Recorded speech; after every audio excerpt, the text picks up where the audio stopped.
Gerald Anderson bistado na sa ginagawa nitong hindi makatao kay Julia Barreto, at ngayon ay lumalabas na sa publiko ang mga ebidensya at testimonya na magpapatunay sa umano'y pananakit ng aktor sa kanyang dating kasintahan.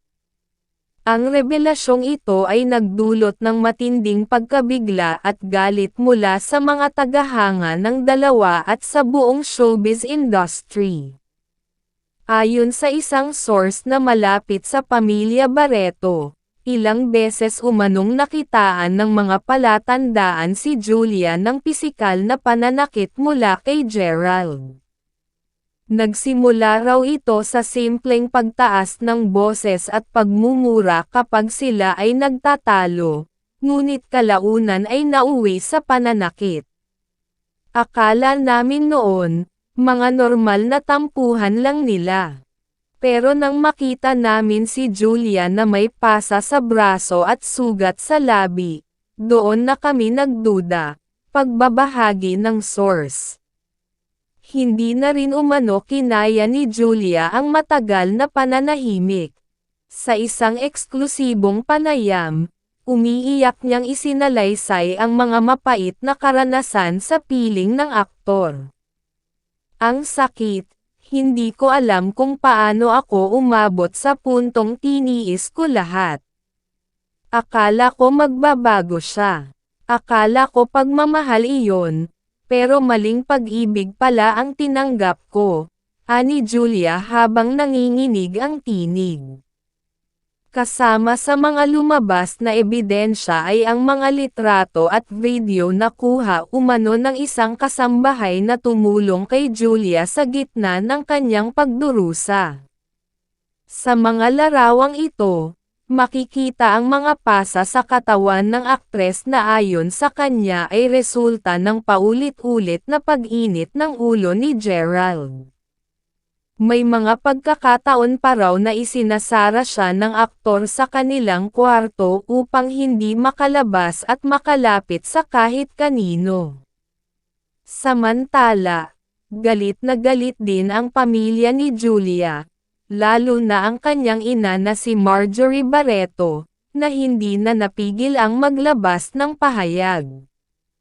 Walang karapatan ang kahit sinong lalaki na saktan ang anak ko. Hindi siya lalaki kung ginagamit niya ang lakas niya laban sa babae. Lalaban kami para kay Julia, mariing sabi ni Marjorie.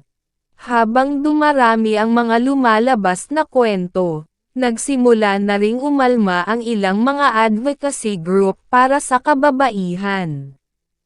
Nanawagan sila ng hustisya para kay Julia at hinimok ang pamahalaan na imbestigahan ang aktor.